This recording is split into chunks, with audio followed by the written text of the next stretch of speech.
taken the time out of an 18-hour day to make sure that she's able to inspire and motivate you today. Ms. Gabiro is a distinguished geologist with an MSc in mining geology obtained from the University of Exeter and Camborne School of Mines in the United Kingdom. She's also obtained a BSc Honours in Geology from the University of Brighton in the United Kingdom. And Ms. Gabiro's expertise in managing underground and open pit projects, production ore control, and leading drill campaigns. Ms. Gabiro was an exploration geologist at Koniambo Nickel SAS in Glencore. She led the introduction and management of really revolutionary drilling techniques and campaigns on site, coordinating performance tracking and ensuring safe project execution. She's also a mine geologist at Kamoto Copper Company at the DRC, where she excels in maintaining both underground and open pit projects, specializing in production ore control and leading drill campaigns. And as from March of 2023, she is a senior geologist at Kibali Gold Mine, DRC, BARRICK Gold. From drilling to mining to processing the gold bullion products, innovating systems and processes through use of data to maximize super results. So please welcome Michelle to the Future Global Leaders Club. We're so excited to have you here with us today, Michelle. We're looking forward to the conversation that we're going to be having together with the Future Global Leaders Club members. I want to encourage all our members to drop questions in the chat box, all right?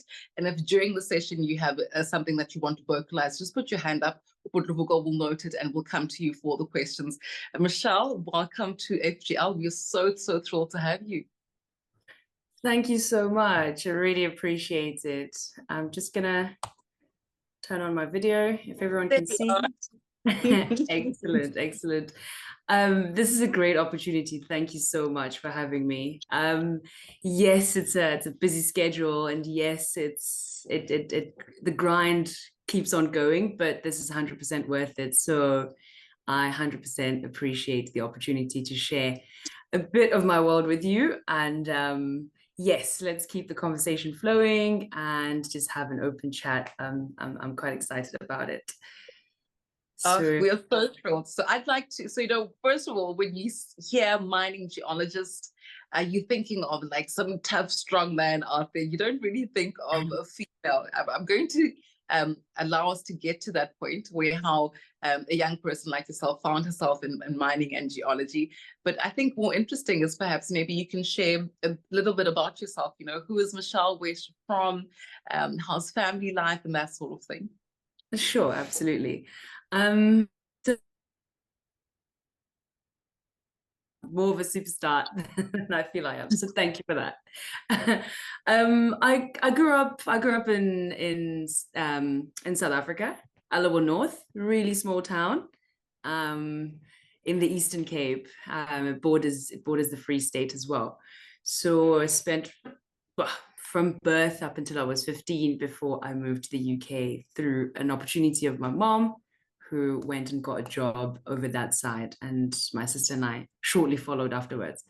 But just to capture a bit of my life as the youth that I was and still am to some extent. Yeah, so we grew up there, not well off at all. We're an average family, so my mom and dad worked full time, and the main support system that I had, I was lucky to have a brother that was much older than all of us. He was 12 years older than me, so he's the one that really coned in everything that I will be talking about. And the absolute hero of my life is my mom, because she is an absolute hard worker, and I wouldn't be anywhere if it wasn't for her. And then just to pin it down to primary school, really. Primary school was interesting, but challenging, but not more challenging than high school. I really struggled. I wanted to be a football player. I wanted to be a soccer player. I was all about the sports. It was difficult to focus on grades and all of that. But it became quite clear that I do have other interests. And I'll tell a little story that my brother told me or gave me the experience of. So in my struggles with a lot of subjects, I enjoyed geography more than anything. I struggled with physics. I struggled with chemistry. I struggled with biology. But bringing in basically my interest and putting perspective in terms of what are the giving points to getting what you want, I then captured the importance of these. So it also inspired me studying more because I've got perspective. So I ended up in the career that I am from a little story. So in the curiosity of, actually, this is a good one. Do you know how your 6-year-old brother or sister, or daughters in your case all the way to, will always ask why? You know, why, to a point where you've run out of whys, right? And it's quite key. So I've always kept that curiosity of, why is this like that? Why is this like this? And just to cut a long story short, he gave me a pair of binoculars. He used to love fishing. He used to love watching birds, which I thought was really out of there. It was a bit strange. So in his answer to my never-ending whys, we were looking at mountains from an absolute distance. He took a pair of binoculars and told me to look into them, and what do I see? And a few minutes later, after discussing, look again, and what do you see? So in the first image and the second image, I saw more than I did in the first look. And it's quite simple, but with anything, and I'm sure you will experience this in life as you go ahead, you can look at something and look at it again, and you will see more. And life will bring these different images, these different perspectives into life. So with that said, it was the time to put in my interests and bring it back to me achieving more. And it worked. So I focused a lot more. I had coned in my interest. I had then challenged it. So even subjects that I struggled, as soon as there was perspective, I started excelling in them. I started growing in them. So by the time it was time to move to the UK, there wasn't a massive struggle because I had then caught up. I knew what I wanted to do. I say that, but at the time it didn't feel like I knew what I wanted to do. Sure. So I want to go back to how gaining that perspective, and how when you look at things once, twice, 3 times, things become more clearer. So then you changed your attitude towards your books, right? And how you study. Can you pin down what that looked like in those early primary school years and leading into grade 8 and grade 9? Yes, absolutely. So like I'd mentioned, I absolutely love the sports. So I wanted to spend more time playing, competing. I got chosen to go play for the provincial team of the Eastern Cape. So I wanted to focus a lot more time with that. However, my brother taking the lead time in the time that finishing school and playing sports. So he honed down discipline, basically, where I won't have you go to practice unless you finish your homework, show me your results, show me that you're improving. And then your reward for that would be going out and excelling in the sports that you want to do, because this is how life is going to be. Achieve what you're here and meant to do, achieve the results, and then you get to do whatever you want. And I look back now and I appreciate that so much, because that's exactly what I'm doing. I love that. Okay, all right. Then now you move into the UK. You think you were 14, 15? Yeah, that's right. So I moved to the UK. It was an interesting time because the UK starts their school in September and we start in January. So I moved halfway across the year, which initially was looked at something that would not be feasible, and I'd probably have to drop a grade. But because I had that time to then focus on my studies and get ahead, by the time I got to the UK, I could start halfway through the year and compete with everyone that are halfway through the year and just excel from there. And it didn't stop. It didn't stop. So it became a success story based on the disciplines that were instilled in the beginning, the focus that was put in. And I love the first part of the video when we're quoting and talking about habits. They're so key. They're so important. So having that habit in terms of you finish school, this is the dedicated time that you're going to be studying, you're going to be gaining that knowledge, and you're going to be pinning down your ideas and what you're preparing for the next day or the next exam or the next class. Without that, my schedule would have been everywhere and I wouldn't have been able to achieve what I achieved. So that was really key. It wasn't easy. I obviously wanted to do everything else, but I look back and it was 100% worth the sacrifice. So that was Change it. is something that sometimes it's very scary, Michelle. I mean, sometimes we're anxious about even starting a new school. Sometimes we're anxious about going to boarding school. Now moving all the way across to another part of the world, where I'm sure people didn't sound like you, didn't have the same experiences as you. How were you able to still create a space of academic excellence within all those changing environments? What are some of the things, apart from, of course, the very important aspect of discipline that your brother anchored in you when you were young, but now you in high school and you discovering high school in a different country? What are some of the key habits? You mentioned routine. Did you form friendships, and how did those friendships look like? How did you make sure that you were continuing in this lane that you'd found of excellence? That's it, yes. I'll bring it to friendship. I chose a group of friends that just from an outside perspective seemed focused, and I wasn't wrong, and I'm so glad I did that.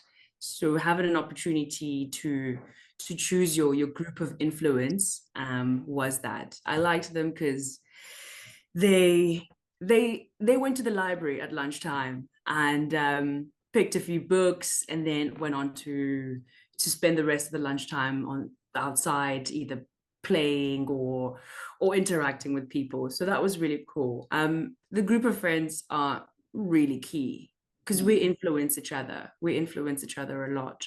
So not only did so I struggled with IT at the time, and I wasn't as advanced as the kids in the UK. So having them in my group of circle meant that it opened up a world that I wouldn't have been able to do by myself. But outside of that, in the social circle as well, they were really key because they opened a perspective that I hadn't seen or hadn't thought of, like working in order to save up, working in the summer holidays, working in your Easter breaks in order to save up and expand whatever you want to do, travels, etc., etc. And it was great. South Africa's got a really strong, rigid school system. So with what I had learned in South Africa and moved, I became their maths tutor.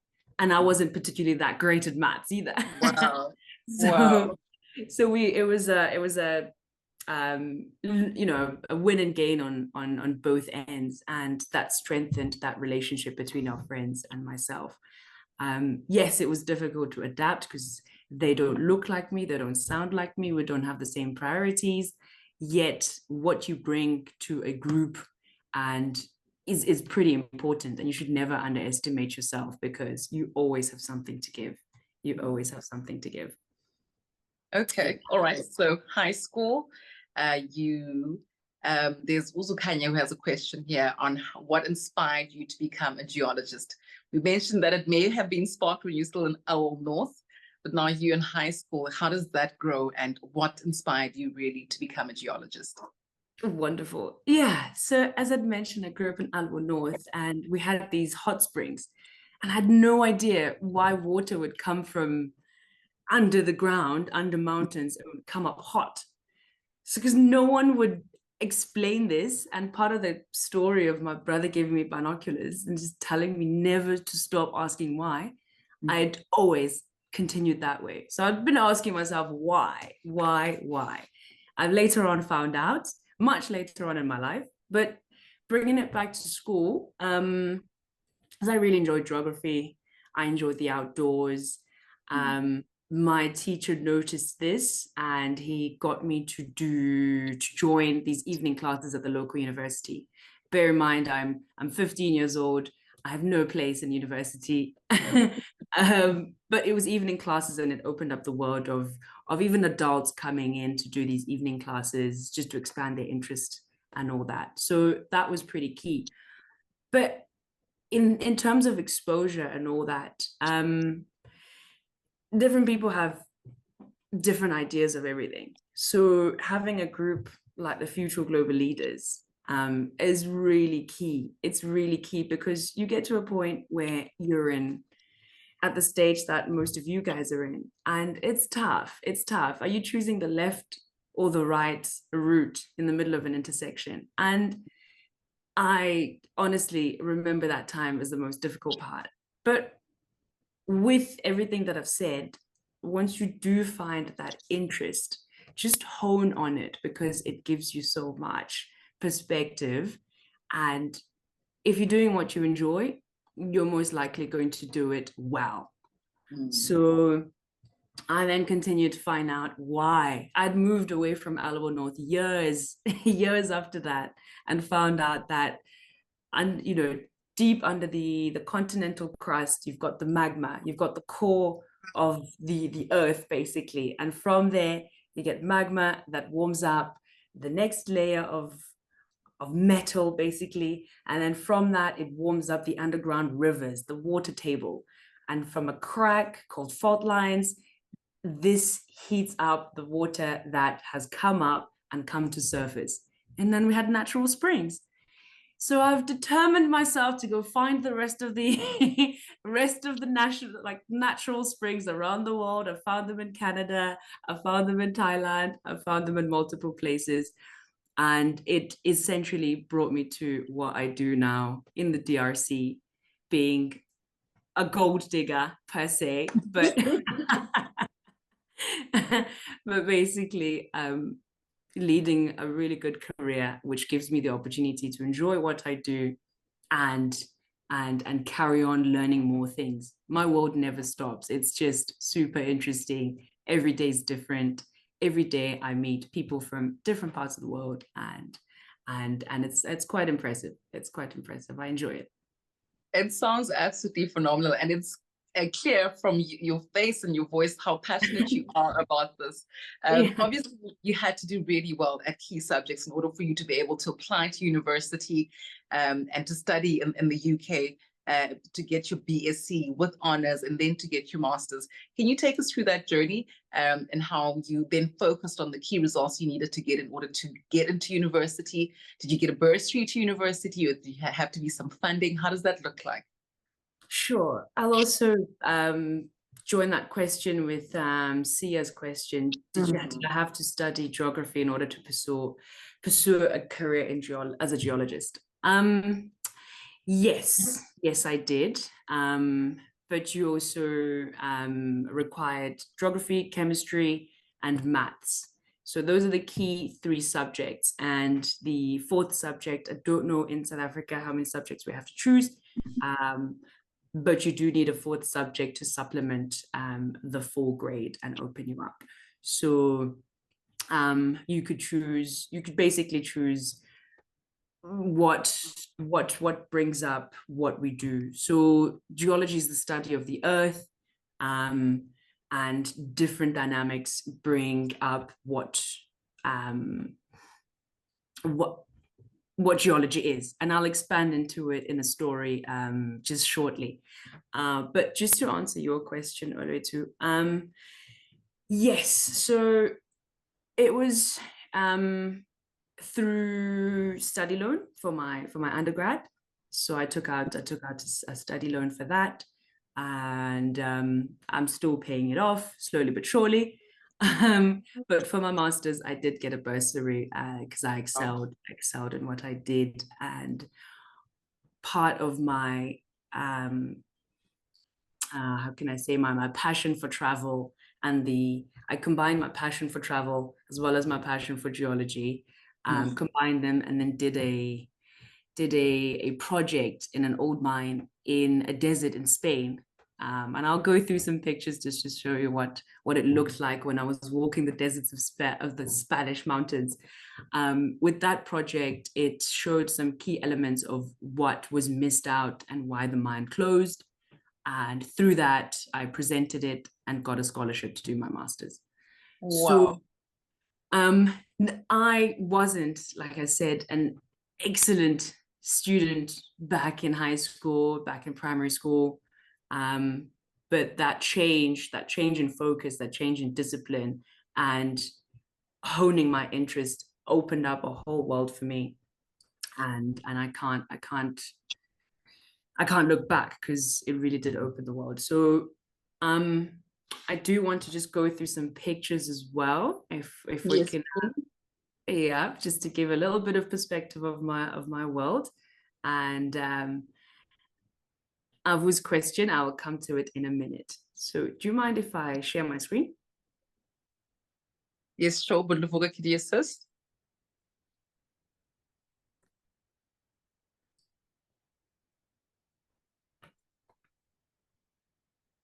But Luvuka, but Sandile, could you assist Michelle in sharing her screen, please? There we go. Are we in? Okay. Can anyone see? Can everyone see? Oh, yes, we can see.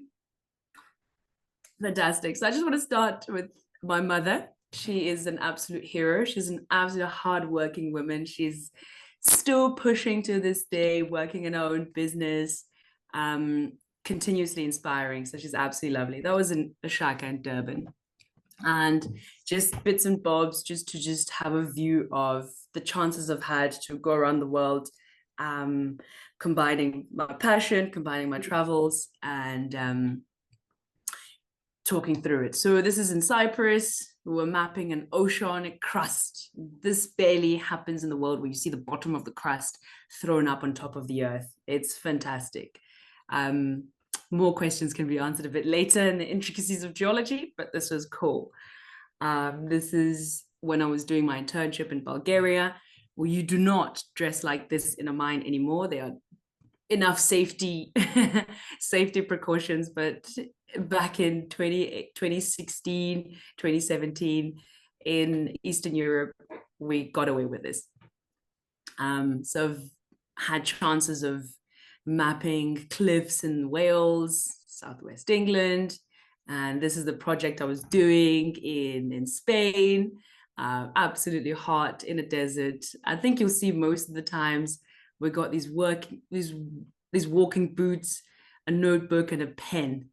What's missing is a hammer, which is in my backpack. This is in Portugal, in an old mine. Took chances to spend my summer holidays joining some societies that exposed us to working people, and these travels that have interests in such. So it opened up my world again, and experience. This is mapping a crevice of a river, following a certain formation. At the end of this formation, you have oil and gas in the North Sea. So everything's quite interesting. This is in a desert in Namibia, with a university trip for uranium mining. And this is quite cool. This is with my dad. We took a road trip from Alloa North to Cape Town, and stopped along the way because I saw some interesting rock formations. And I might have bored my dad, but he was very interested, and he listened. And he appreciated me sharing what these folds mean. And this is just me appreciating the absolute beauty of nature. And this is me in my travels representing South Africa in a game somewhere in Scotland. And I mentioned I love sports. So every year I take a new challenge. I take a new challenge. And this challenge, I joined the rugby team, of which I struggled a lot. It was tough. Fair to say I never went back to rugby, but it was fun. And just some images of me at graduation, me celebrating with my buddies, and me representing Africa with the kitwe from from Ghana, the dress code. And that's me graduating my master's. Starting my first job in mining with the yellow overalls. I think I was rocking it quite well. And then this is me in my first gigs working underground, on what it looks like under there. So it looks quite scary and crazy, but it's very doable. It's quite big under there. And once you understand the ground, you can interpret it and what it means. And this is a combination of pictures of me and my buddies. This is where mining meets fun. So we had mining games where we all in our CrossFit vests and our overalls, and we're panning for gold. We're having these challenges. It was absolutely fun. This is me taking lead. Bear in mind, I'm the youngest in the crew, but I had an idea and it was worth sharing, and I inspire anyone to always share the ideas. Whatever it is, whether you're a junior or graduate or whatever, your idea are worth more than gold. So don't be shy, always share your ideas. And with all of us put together, we can achieve a whole lot more.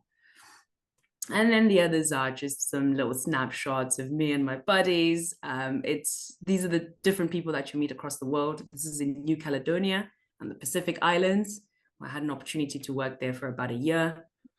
And this is where this picture is also taken in. Absolute wonderful, wonderful, serene landscapes. It's really cool. And this is me yesterday joining a project together to get one of some nice X-ray scopes put into there. And this is where I currently live. We live on camp, which is on the mine. And this is the view from outside the room. And then going forward, it's just me in the travels. This is in Namibia. This is in Hawaii, where I'm sitting on a new volcanic eruption, about a year old, and doing a yoga pose on top of new baby rock. And yes, this is me thinking that I'm captain. Inspiring myself to continue to look furthermore and keep following the dreams. And I will become captain of my own boat one day. I'm learning to do that. And just some pictures of the Maldives, serene environments, and then myself and my dog Luna, which is what I do on my spare time. So besides working hard, there is also a balance of enjoying life out of it and enjoying it as well as combining your passions. I love that. So as you can see, our chat box has gone absolutely crazy with some key questions. Some of the questions are repetitive, but they're asking the same thing. The importance of a mentor. You did mention that you had a mentor during high school, and that's what led you to actually study geology. Olaviwa says, ma'am, you spoke about field work, whereby you said you and your team were searching for uranium. Can you work me through that? What's exactly happening during field work? Sure, it's a really good question. So when you understand the rock sequencing, certain elements are deposited in certain rock layers. So geology is the base of understanding what exactly came up to have an environment that will host certain minerals. So when you see me in my field work in those pictures, I've got a notepad, got a pen or a pencil, and what we're doing is focusing on a certain rock layer and where it goes. And it can be, how can I say, it can be offset by different fault lines. I don't know if you've watched The Ice Age. It's really cool, but it's really relevant. You've got continental drift, right? So in the continental drift, the continents are moving, and they move over millions of years. And as they move, they collide in each other. So if you look at the shape of Africa and you look at the shape, or you look at the shape of Africa from this end and you look at the shape of South America, you can see it fits really well in there. And through continental drift, things have moved, the tectonic plates have moved around, colliding on one end to form the Himalayas in India, and opening up in the other end, opening up Africa and South America. So once you understand the concepts of those, you can pinpoint exactly what the rock is, what the chemical constituents are, and the periodic table makes sense. You will be amazed. And that's perspective. So in chemistry, you can look at a periodic table and they're talking about what these different elements mean and all that. But once you put perspective into them, gold is in there, copper is in there, I'll jump into the story that or a little share that I'm about to go into. But once you understand that, that's how you do. So you follow the rock layers, you map them, use a GPS in terms of location, and you get a full idea of it. Once you do, this is when you can get scopes to drill, and then you can get the depth of certain layers, and then you map them out, and then you present your project in terms of we're likely to have this mineral or uranium stretching from this GPS point up until so many kilometers. And then you send results to the lab, and they come back with a chemical analysis, and you've got yourself a mine. Wow. Or you do. Yes. So it's pretty cool. It's pretty cool. So I just want to give everyone a little exercise. So Lihle, let me jump into Lihle. I just want to ask her where. Hi. Hi. How are you? I'm getting you. Excellent. Thanks. So on your table right now, what do you have there? I'm going to ask you two questions. What on your table is grown, and what on your table is manufactured? So if anything is grown, like a table or paper or fruit, just give me a perspective of what's on your table right now. I have a plant. Yeah. On my table.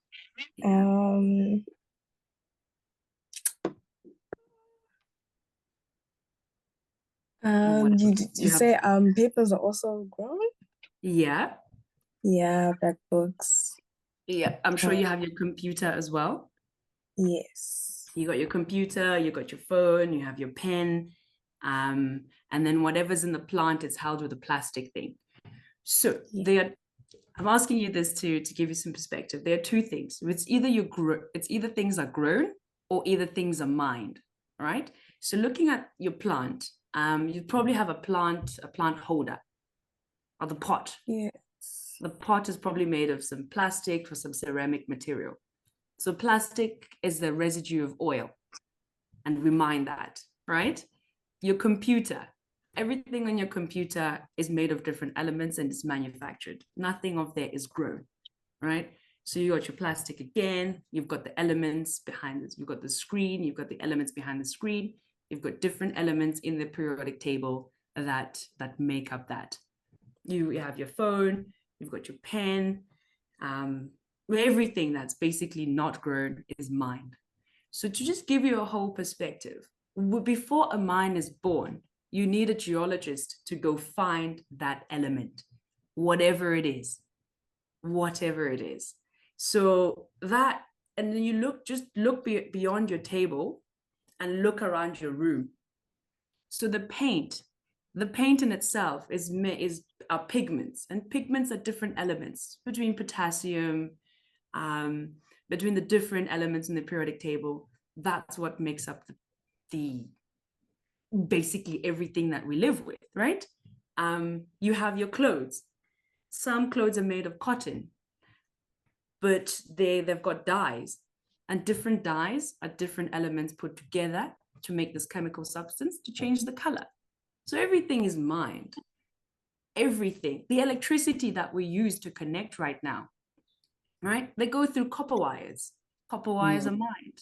And you always need a geologist to find exactly where the element is, the concentration of it, and then you have the birth of the mine, and then you'll have the leaders like Ubud Bongosi, who's going to talk us through how the rest of the world works. So that's basically the perspective of who and what I do and how it contributes so much to the world that we live in. We take it so lightly that I don't know how we think things come to be. That's really incredible perspective. I'm going to touch on 2 or 3 more questions before I let you go, Sis Michelle. And also, if there's any that you see on the chat box that you see I may have missed that you think are important to touch on. There's one that says, what is your favorite, rock or minerals? And how do you... Really good question. But essentially, you define a rock is a constituent of minerals. Mm. It's a constituent of minerals. Very And on my table, actually, I've got a rock shaped like a heart. It's a really poor heart. But I got this yesterday in the meeting, one of the field meetings where my boss was making me accountable for something, but he delivered it in the most gentle way. So it's like, oh, Michelle, I have something for you. It's like, close your eyes. And the whole team is there. So I closed my eyes. I was like, okay, sure, I'm excited. What is it? And then he produced the rock. It's like, it's a heart shape. I'm like, oh, that is so sweet and so kind. I was really excited. And it's like, it's a waste rock, which means it doesn't have any gold, but it's sitting No value. no value, but it's sitting in the stockpile that has value. So go back and look at your work, look at your team, make sure that I don't see this in the stockpiles that are feeding the crushers. So this basically is a constituent of minerals. Rocks are made of different minerals then that's why they come in so much variety in the earth for us to explore and use, commercialize, and put them in manufactured ways depending on the demand. So that is it. And I also oh, sorry. Yes, go ahead. Sisoluti, if I may interject, another key one that we'd really desire for our guest to touch on is her role as a reconciliation geologist at Barrick Gold. Yeah, if she can touch on that too. It's one of the other key questions. Thank you for that. Yes, sure. So as a reconciliation geologist, reconciliation is mostly used in finance, I think. But basically it ties in the beginning. So from finding the ore, from drilling up until the processing and getting it as the gold bars that we see and trade in the global markets that drive the economy and drive the prices of things. So as a reconciliation geologist, I've had an opportunity in my 6 years of work to have taken leadership from being an exploration geologist to a graduate to a mine geologist and now a senior recon, to tie up what goes into the resource and what comes out in the end. So there's multiple processes that happen in between that, from finding it to having a mine design, to mining it, to separating the mine and the waste, to processing it. And in those processes, we have losses. So you can never 100% get everything out from the start to the end. However, knowing what we know, there's always going to be loopholes and there's always going to be losses. And that's the part of the discipline, of attention to detail, of always coming up with new ideas on how you can start somewhere and come out 100%.